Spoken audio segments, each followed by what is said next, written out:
Partie 2 de l'interview de Arda Güler avec le mag L'équipe. Pour tous ceux qui ont loupé la partie 1, n'hésitez pas à aller voir, j'ai déjà posté la vidéo depuis quelques minutes. Et surtout pour tous les Madrilènes qui ne veulent rien louper de l'actualité Madrid, ça se passe ici, donc n'hésitez pas à vous abonner. Allez, on enchaîne. Arda Güler revient sur le positionnement de Kylian Mbappé sur le terrain. Il nous dit ceci. Certains disent qu'il redescend trop bas, mais moi je pense qu'il faut le laisser jouer où il veut. Il doit bénéficier de cette liberté à laquelle son talent lui donne droit. S'il vient au milieu, qu'il décroche un peu, ce n'est pas gratuitement.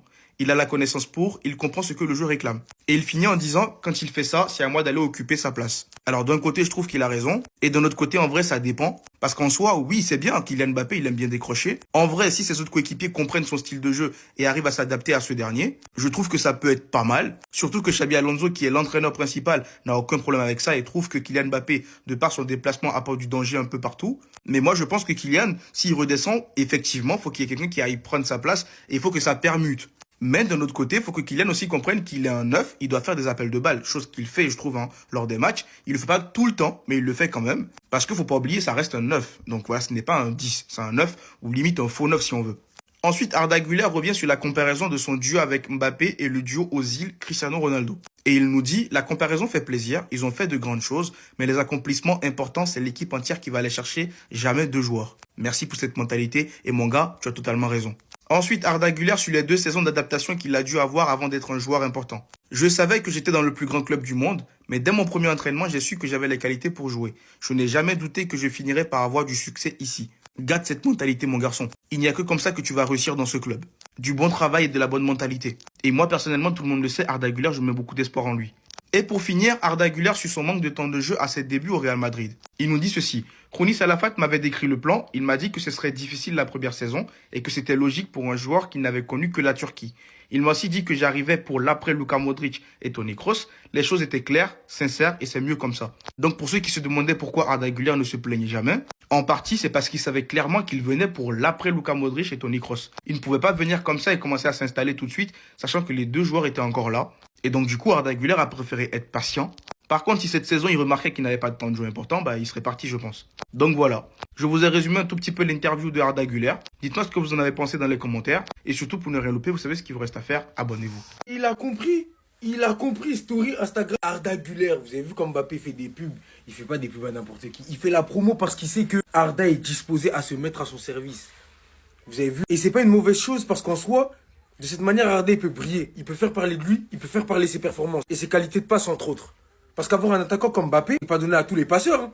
C'est pas donné à tous les milieux de terrain. Quand t'as un mec comme Mbappé qui est capable de prendre la profondeur comme à 10 000 km/h, avec qui tu peux avoir une certaine complicité dans le jeu parce qu'on essaie de me faire passer Mbappé pour un joueur qui n'est pas technique alors qu'il l'est. Parce que pour vous, la technique, ça se résume à faire des passements de jambes, des trucs. Non. Personne n'a une conduite de balle égale à celle de Kylian en pleine vitesse. Me faites pas jurer, s'il vous plaît. Quand t'as un mec comme Arda qui est capable de lui la mettre dans la profondeur, de telle sorte à ce que Kylian il puisse la reprendre et faire ce qu'il sait faire de mieux, frère, t'es obligé. Là, il a fait la promo. On vous connaît, vous allez faire passer ça pour un message subliminal. Bon, j'avoue que là, c'est un peu subliminal. France X, Turquie, feu. La connexion turque-française. Vive la Turquie déjà. Les Turcs, c'est trop des bons. Merhaba, vraiment, merci. J'espère que ça va continuer comme ça. Parce qu'on sait que avec Rodrigo, déjà, Mbappé, il s'entendait bien. Mais j'ai l'impression, j'ai dit que c'est une impression que j'ai. Des fois, ils veulent pas faire la passe au bon moment. Mais Arda, lui, il l'a fait, il s'en tape. Il est pas là pour être la star, il est pas là pour... Il s'en fout. Il est là pour jouer au football. Déjà, il est là pour gratter les minutes. Après, on en reparlera. Quand il s'agira de faire la star, peut-être qu'un jour, il la fera. Mais pour le moment, il ne la fait pas. C'est le plus mieux. Arda Mbappé, les gars, est-ce que vous êtes prêts? Parce que moi, depuis le début, j'avais pas encore vu cette connexion. Est-ce que vous êtes prêts pour ce qui va se passer? Mbappé, c'est le joueur avec qui s'entend le mieux sur le terrain. J'ai regardé tous les matchs du Real cette saison. J'ai jamais vu une aussi bonne entente. Ça me rappelle deux mecs. Malheureusement, il y en a un qui a pris sa retraite. Arda, la relève.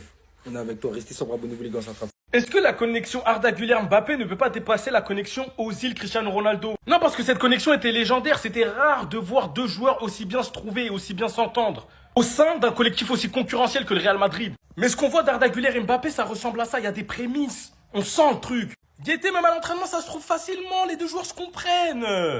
Alors oui, ils seront pas pareils qu'Ozil et Cristiano Ronaldo individuellement. Je suis d'accord. Mais maintenant, en termes de connexion, est-ce qu'ils pourraient pas créer quelque chose de similaire, voire de le dépasser, les gars? Parce que c'est deux joueurs extraordinaires, en fin de compte. Arda Güler, il a une main à la place du pied. Mbappé, il commence la Liga 3 mois après, il finit Pichichi. Avec 31 buts en Liga, pour sa première saison. Donc les gars, est-ce que c'est déconnant ce que je dis, vraiment? Je suis pas fou. J'oublie pas que leur connexion a donné énormément de buts et de passes D à l'un et à l'autre.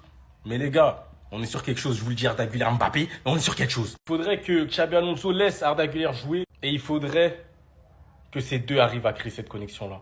N'oubliez pas, le football, c'est cruel. Et Arda Güler et Mbappé, quelle connexion.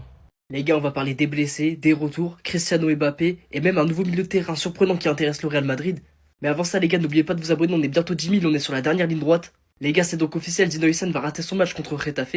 Le club espère juste pouvoir compter sur lui pour le match contre la Juventus et surtout pour le Classico. En vrai, moi les gars, je trouve que Dino Hussein qui rate le match contre Getafe, c'est pas forcément une grosse perte, les gars.